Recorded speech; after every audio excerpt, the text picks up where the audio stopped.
focused disproportionately on a particular topic, and that topic is the relationship between Hashem and His people. That it's not a one-way relationship, that Hashem created us for our own good, to help us grow, to help us be better people, but that rather it's a two-way relationship where we in turn give something to God that He wouldn't have had without us. That there's almost a dependency that we need God and God needs us. Now, to anybody who's studied the concept of spirituality or of God to any depth, it starts to sound blasphemous almost. God, the concept that God could be lacking something without us, or alternatively, we give Him something that He doesn't have. The whole idea of God seems to be perfection and wholesomeness, and He doesn't need us. Im tzedakta matitin lo. If we are good our whole lives and we do everything He wants, we haven't improved Him at all. And yet this is something that you're talking about a lot. Now, as Hasidim we know there's also the concept of that Hashem wanted a direct tachtonim, and that the mitzvahs that we do have to give a certain nachas ruach to Hashem. So we know there's a dichotomy. On the one hand, we can't change Hashem. On the other hand, Hashem needs us so He can live in this world as a direct tachtonim. But before we get into why it has to be that way, I have a more fundamental question, and that is, why do you need to talk about this? Why is this such an important topic, that this is something that you've been so focused on again and again, talking about it? The Rambam writes many centuries ago about Hashem, and the Alter Rebbe brings this in the second paragraph of Tanya, that Hu Amada, Hu Hayedeh, Hu Hayedua, that Hashem is the knowledge, He is the knower and the known. And he got into a lot of trouble. They wanted to put him to Cherem. And even the Arizal, who is the author of our Siddur and such a great influence on the Alter Rebbe and the Tanya, said to the Rambam, and I'll paraphrase it: "You're nuts. You cannot say that Hashem is the knower. You are attributing physical and limited qualities, even though you're doing it in a very unlimited way, but you are attributing limited qualities to Hashem. You cannot do that." And so the Alter Rebbe says, hey, it's really no contradiction. The Rambam wasn't talking about Hashem the way He is. The Rambam was talking about Hashem through His manifestations, the way He decided to be, the way that He chose to make it happen. But Hashem Himself, He doesn't need us. He's above our intellect, He's above our logic, He's above our emotion, He's above any sort of limitation that we can understand. So before even understanding why it has to be that way, why is this important enough to get in trouble for? Why is this an important enough subject that to push it in, keep going, when it makes people uncomfortable, can be so easily misunderstood as well?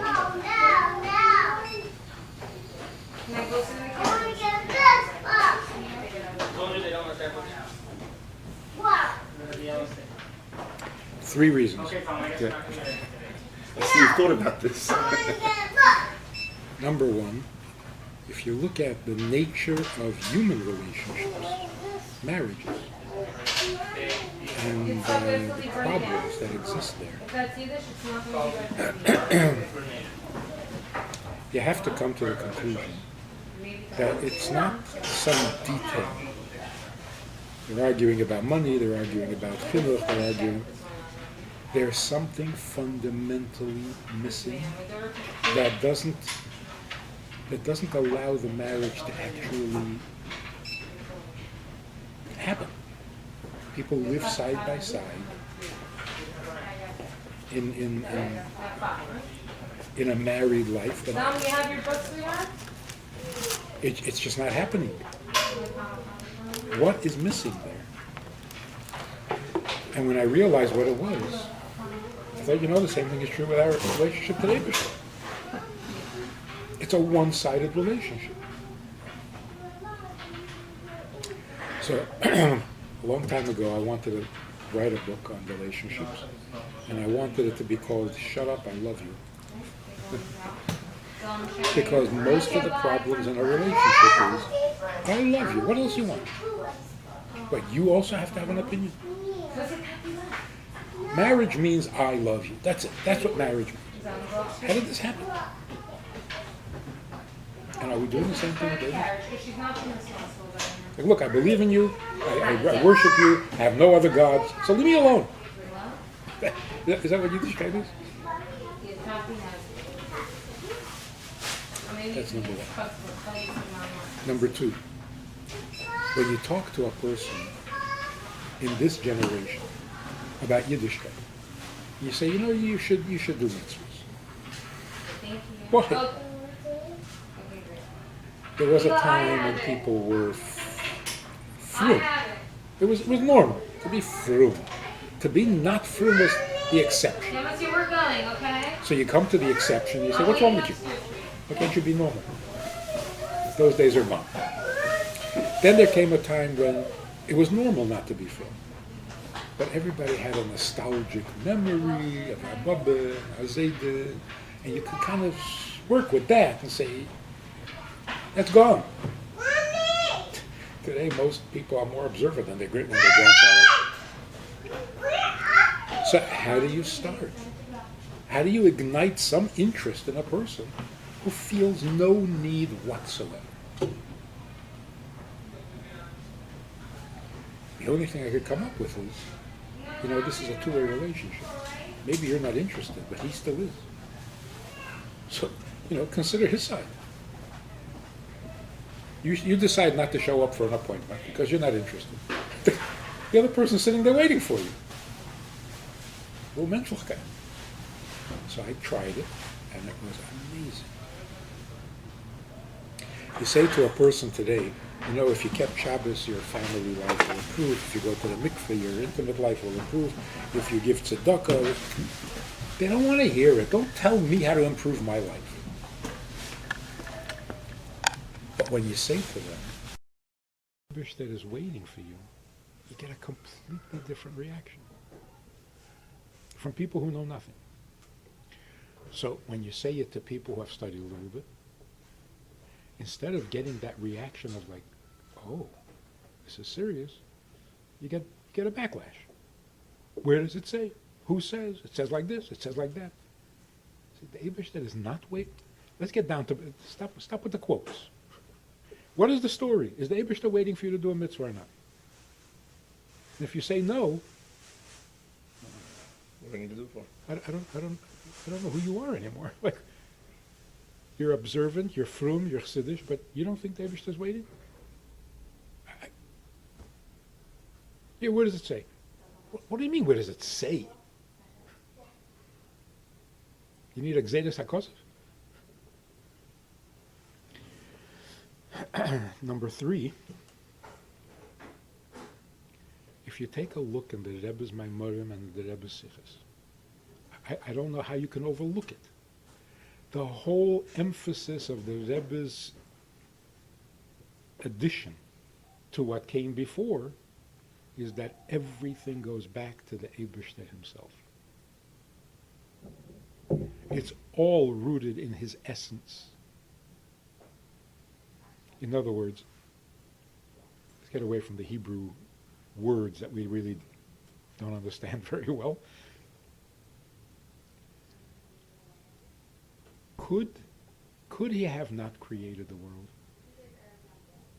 Oh yeah, he could do whatever he wants. Don't be childish. He created the world.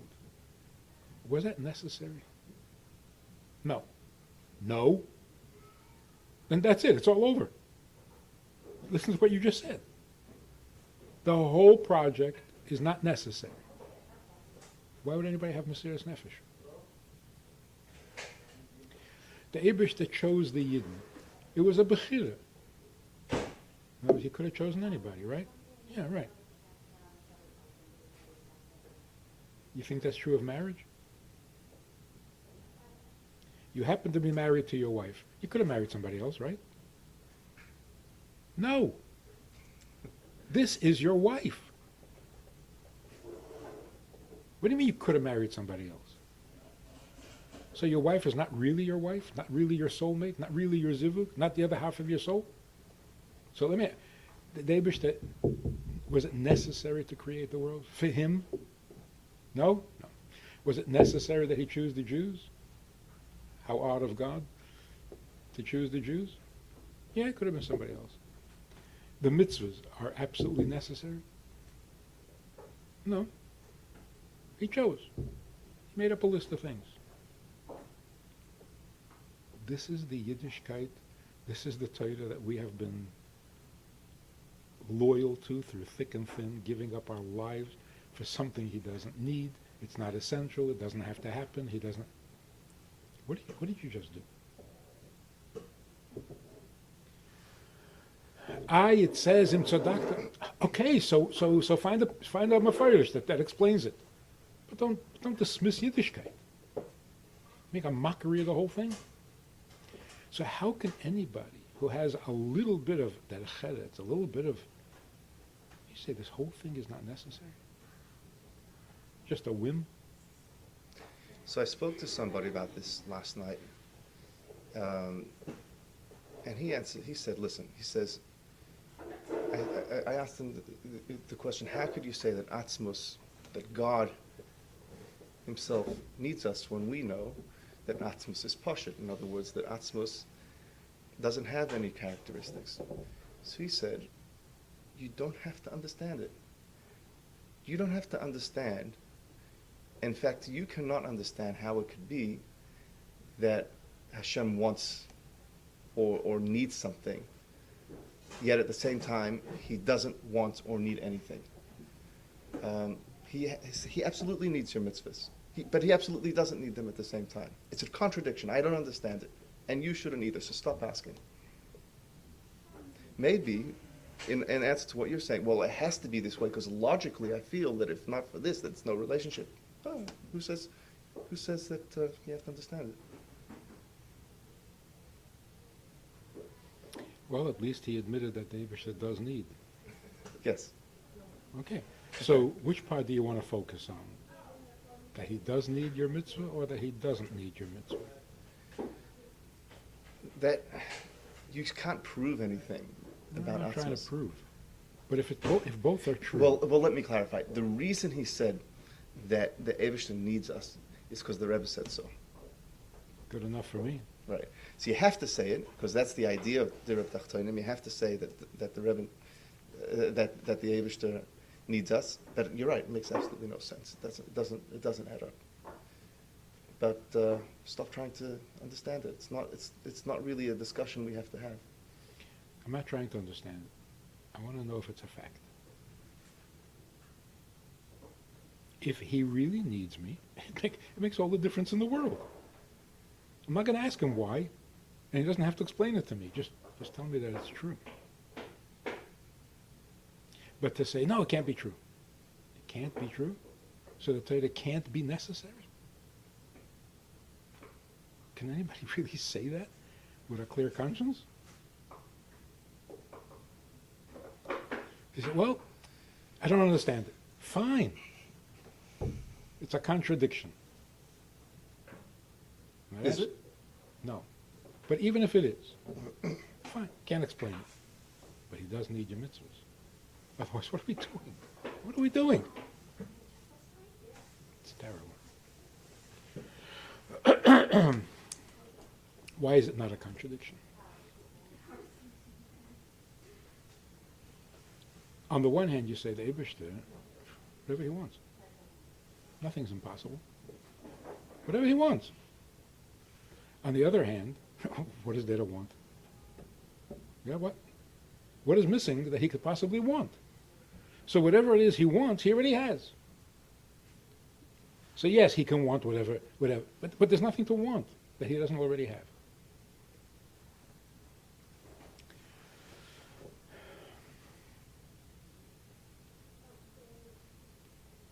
It's not a contradiction because the simple meaning of the Eibishter is perfect. Nothing can affect him. Right? We all agree there is nothing about the chazer that makes it worse than the cow? Nothing. So it's not the pig turns him off. That's absolutely correct. Nothing turns him off, and nothing excites him. That's called pshitus. He's unaffected by anything outside of himself. We all agree on that. But there's something about him. He has a taiva. You know what taiva means? I want, not it wants me. So what does it mean that he is not affected? And everybody agrees with that. The Rambam makes it very clear the Eibusha can't be affected by the world. Ani avayalosha nisi, nothing affects me. So if nothing affects me, that means I can't be me. On the contrary, if nothing affects me, then I'm just me. So if the Eibusha says, you know, Noach, I like Noach. Everybody else disappointed. Noach, matzo chen be'inei Hashem. You can't believe that? You yourself just said that there's no difference between the chazer and the cow. So, I don't know. Noach was... Tell me. Okay. So, there's something about the Eibusha in his complete freedom and pshitus that makes everything possible. Because of him, not because of the thing. So, a guy goes to buy a car, and he chooses a car. B'chira chofshis. Well, not really. For some reason, this kind of a car appeals to him. This interior appeals to him. So it's choosing him. That's not pshitus. So if you want to say, a rotzen poshet, I want it because I want it and nobody influenced me. Humanly, that's hard to imagine. Nothing influenced you. You happen to like this color. You didn't choose that. That's the way you are. This car is a little too big for you. What do you mean too big? You know, it's not all you. So would it be accurate to say that before Dira B'Tachtonim, Hashem was feeling empty, and now that Dira B'Tachtonim was accomplished, when Mashiach comes, he's feeling pretty satisfied, happy. Atzmus. Absolutely. Otherwise, we're talking nonsense. He has a kavanah, he wants a dira b'tachtonim. Whether it happens or not makes no difference to him. So before, after, it's all the same. You're talking nonsense. Why is this so hard to understand? I hear what you're saying, it's making a lot of sense. Why Hashem was sad, I made him happy. It's ridiculous. How could you... Why? Explain the question. Because it means God is vulnerable, he can be injured, he can be hurt. I can push him over, I can push him to the side, I can leave him lacking. Isn't that written in every pasuk in Torah? If you don't keep my mitzvahs, I'll be angry. No? Yeah, it's not talking about him. Yeah. It's talking about his emanations, his this, his that. Malach Gavriel. Malach Gavriel. So we're basically... The spheres, Ava, Yira, Chesed, Gvura. Yeah, so we're basically worshipping Malachim. This is terrible. That's a very important and beautiful concept here. What does the Eibishter need? He keeps saying, I don't need anything. And it's true, he doesn't need anything. He can't need anything, because he's not missing anything. So, before the world was created, Hayahu levade, what was wrong? Something disturbed a condition that was perfect. What could disturb a perfect condition? He created the world. Well, he didn't have to. That makes the question even bigger. That's not the answer. I said, yeah, he didn't have to. No, but he did. for no reason.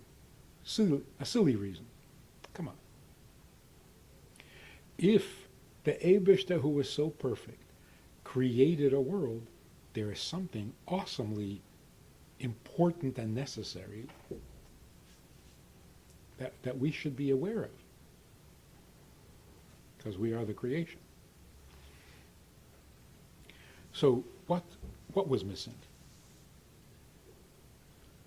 Not what. Who?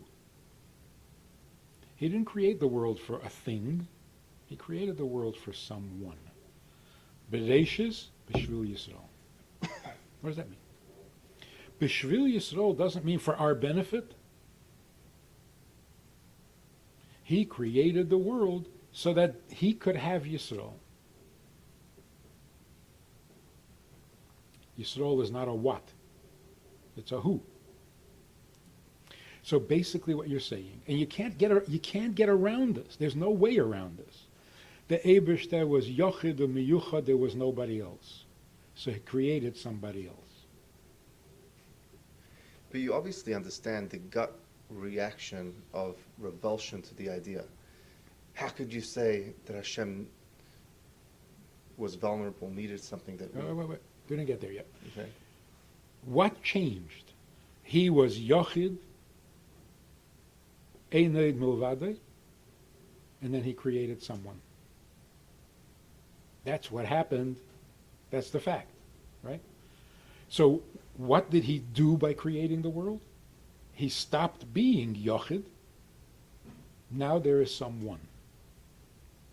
So obviously he didn't need something, but he wanted someone. Because that's what he did. He was the only existence.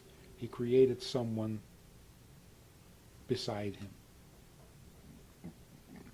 Gave us Bechira so that we would be beside him, not more of him. Not a clone. If a person is perfect, does that mean he doesn't need anybody? Or it means he doesn't need anything? So if I was perfect, and I wanted you as a friend, for what? For nothing, I'm perfect. So what do you need me for? I don't need you for anything. I just want you to be my friend. And what are you going to get from that? A friend. What is that good for? Friend. So I don't need anything from you because I have everything. But I'm still just me. And I don't want to be just me. So I need to have you too. So if I need someone like a wife, is that because I'm imperfect? See, if I was imperfect, I don't need a wife. I need a maid. Or if I'm emotionally insecure, I don't need a wife. I need a nurse, a caretaker. What is a wife? A wife means I don't need anything from you, but I don't want to be just me. So I need you to exist besides me. And what am I going to get from you? What's the difference? So if we're bothered by the problem, if the Eibishter is perfect, how can he need? The answer is, he doesn't need anything. That would be a contradiction to perfection. But to need someone, that is perfection.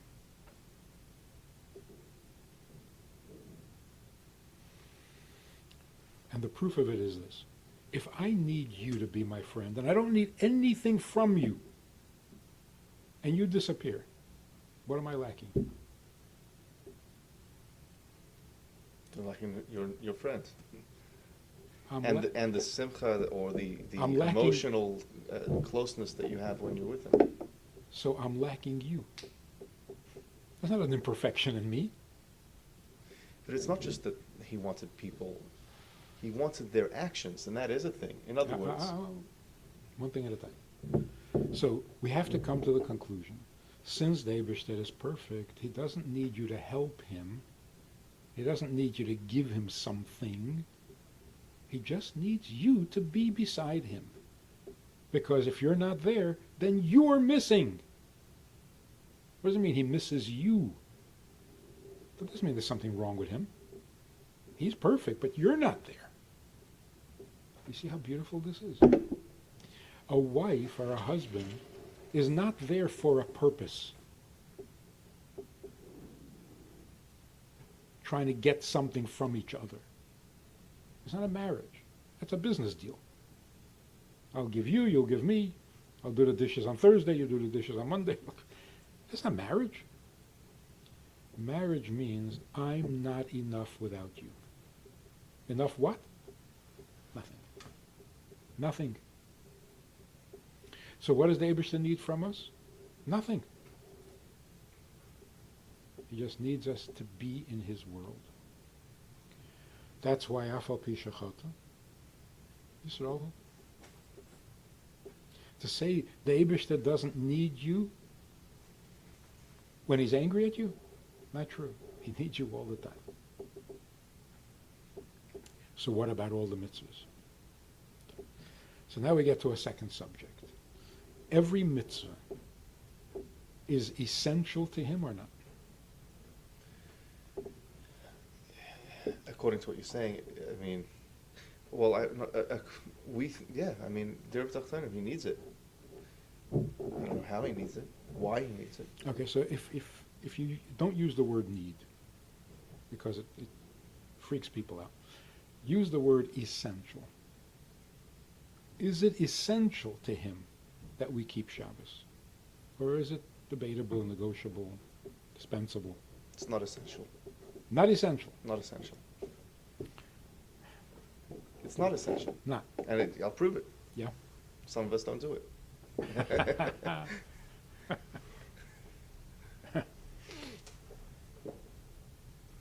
If it was essential and some of us didn't do it, place wouldn't. Without getting too esoteric, that proves how essential it is.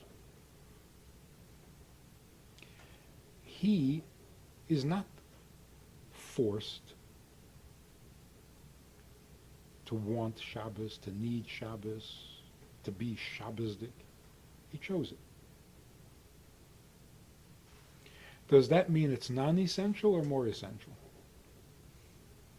So here's the big trap that people who learn a little bit fall into. If everything he does is voluntary, doesn't that prove that it's debatable, negotiable, and he chose it? Yeah. It means he could have chosen the other. That's not what Bechira means in Torah. Ata Bechartanu doesn't mean watch it, because I could choose somebody else if you get on my nerves. Then it's not even a compliment. So far you're doing okay. Don't mess it up, because I'll choose somebody else. What kind of narishkeit is this? Bechira by the Eibishter means because nothing affects me and nothing really matters except his desire, and his desire is to choose you. That shows how essential it is. That nothing could ever change that.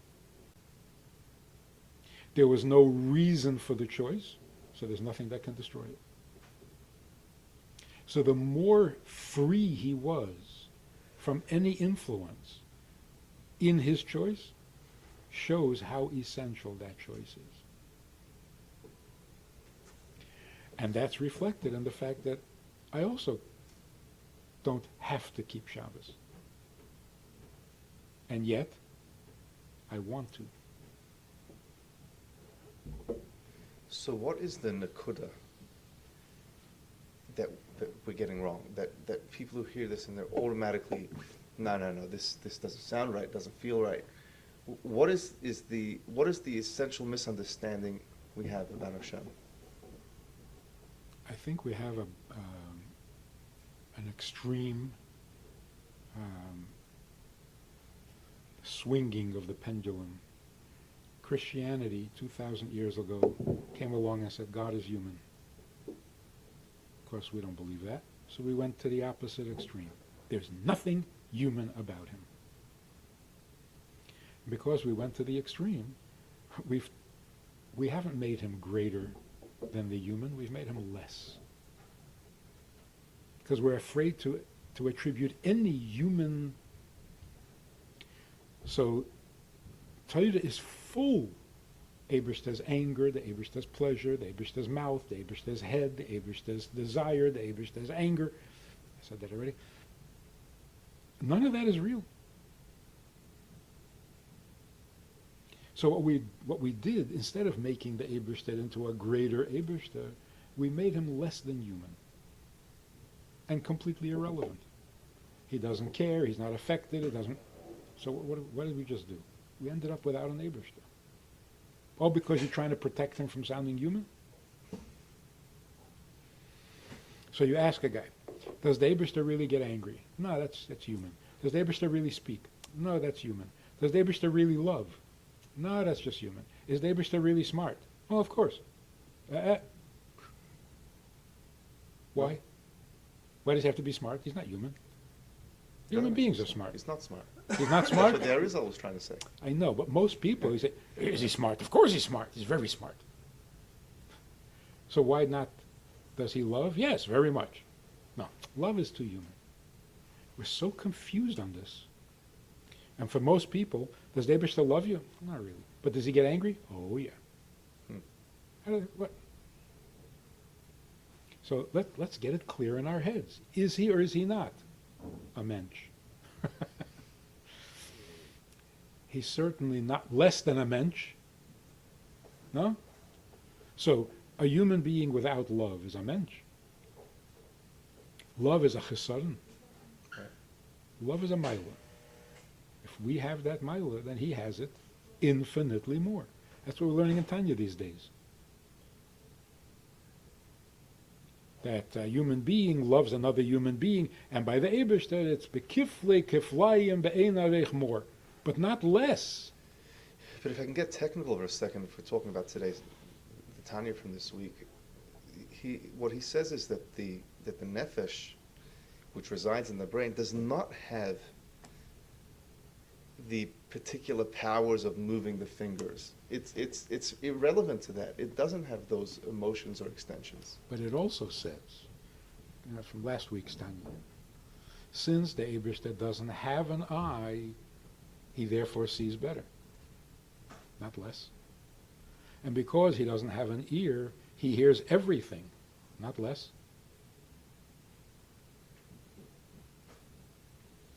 So does the Eibishter really hear? Of course he really hears, because he doesn't have an ear. The ear restricts you. The eye is restricted. The Eibishter is not limited to a physical, so he sees better, he hears better, he knows better, and he cares better. So if I can get technical now, why does the Alter Rebbe go out of his way when the Rambam says that Hashem is the knower and the knowledge and the known, and the Rizal says, can't say that, don't say that, and the Alter Rebbe says, don't worry, Rizal, he wasn't saying that. Yeah. He was talking about Tzimtzumim, he was talking about something else. He wasn't talking about Hashem. Yeah. The issue there is a little bit off the topic. Nobody debates whether the Eibishter knows what's going on. Is that a debate? No. Yes, yeah. Question is, can you call the Eibishter a chacham or a genius? The answer is, of course, not. Calling the Eibishter a chacham is like saying that Einstein was toilet trained. What do you say? So to say the Eibishter is a chacham, that's controversial. The answer is, in Seder Hishtalshelus, where chachma is the Eibishter can be called a chacham. But above that, you don't call him a chacham. But because he's not a chacham, he knows more. So you can say... V'haraya, loy machshavei sai machshavei seichem. What does that mean? That the Eibishter has no machshava? He's saying, I have machshava, but not like yours.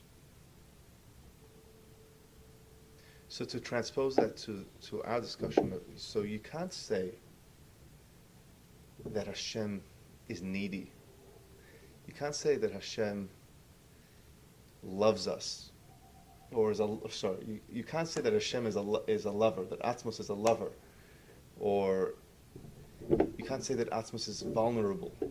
You can't say that Atzmos needs something.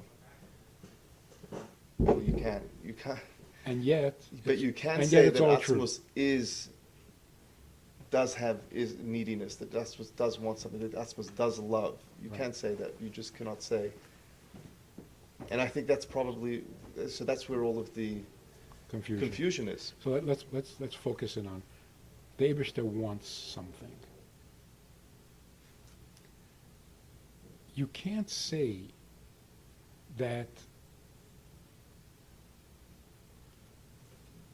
he needs that thing, because then the thing is dictating to him. The Eibishter wants whatever he wants. Nothing dictates. That's why it's called a taiva.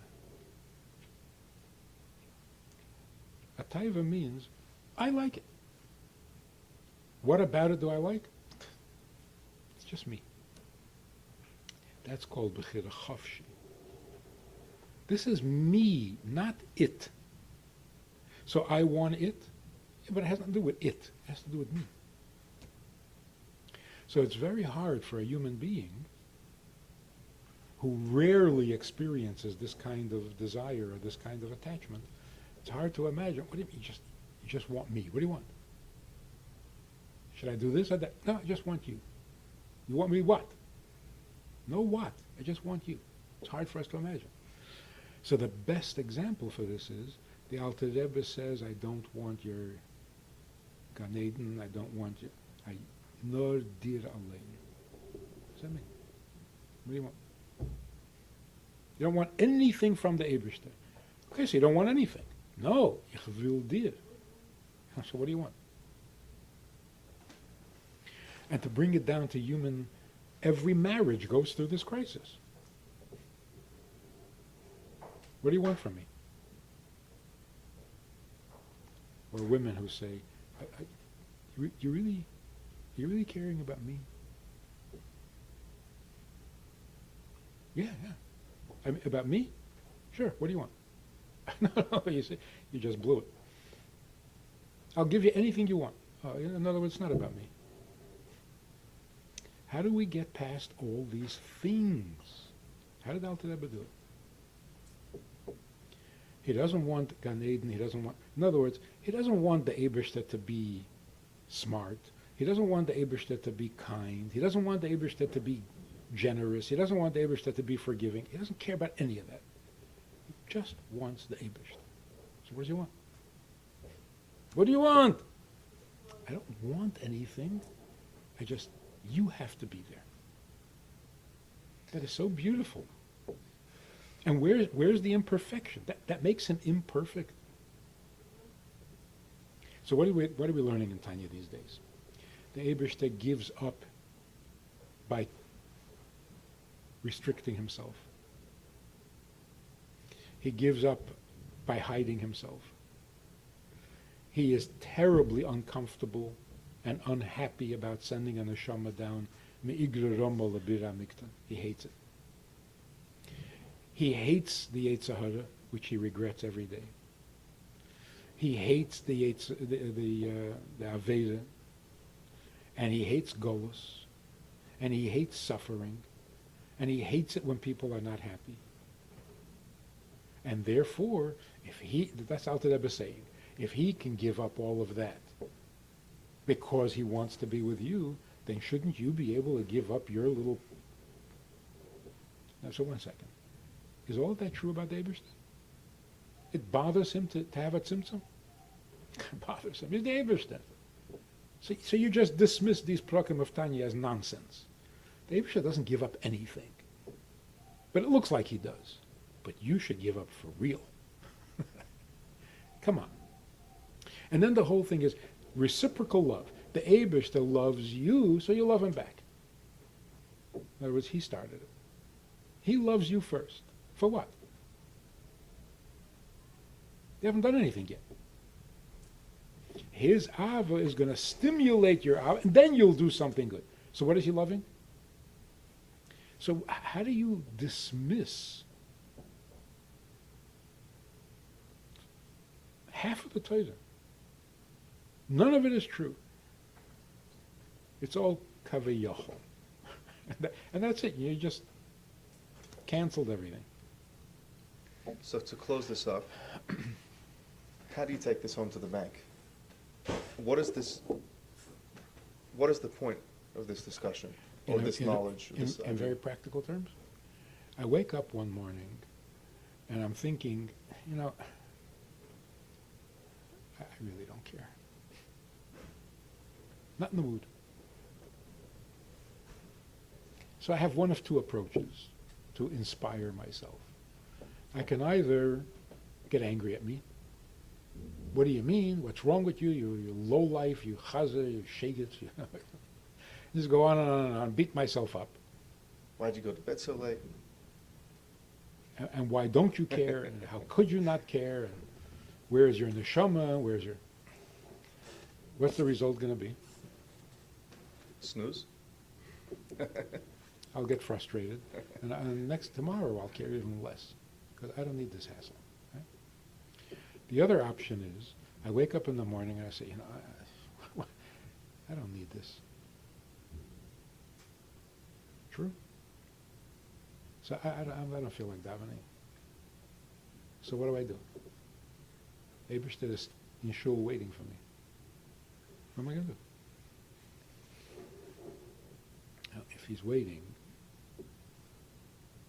so when the Navi says, in the name of the Eberstedt, Loma bossi ve'enish, karosi ve'en eina.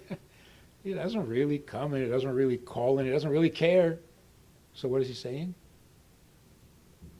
Malach Gavriel. The Eberstedt says, Loma bossi ve'enish. I'm waiting, you don't show up. Karosi ve'en eina. I'm calling out to you. What? You don't even answer me? So that gives me a whole different set of tools to get around my laziness or my indifference or my stupidity without becoming angry and frustrated. And I think that's what the Rebbe meant when he said to this guy who wanted to have more fear of God. He said, you focus on love of God. The fear will come by itself.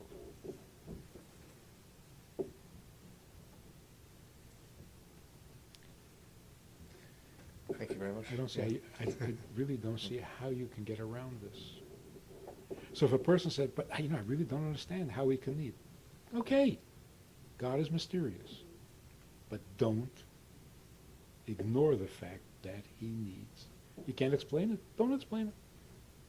But when people say, I don't understand, does he or doesn't he? So I just go with doesn't. Well, if you have the option, go with does. Because he says he does. And you have to dismiss that and say, no, it's not literal, it doesn't mean it. Yeah, he means it. How can it be? But that makes it even more powerful. I think it's also very empowering as well. That forget you get up in the morning and you're having a bad day, but forget about that. That just knowing you're having a good day, but knowing that you have the power to do something that will change not the world or your life or your wife or your surroundings or make an impression. You maybe get a name in the newspaper if you're a little bit more successful. They'll know you in 1,000 years from now. You're going to do something which is for Hashem. It's just a different league. And that's just a massive amount of power.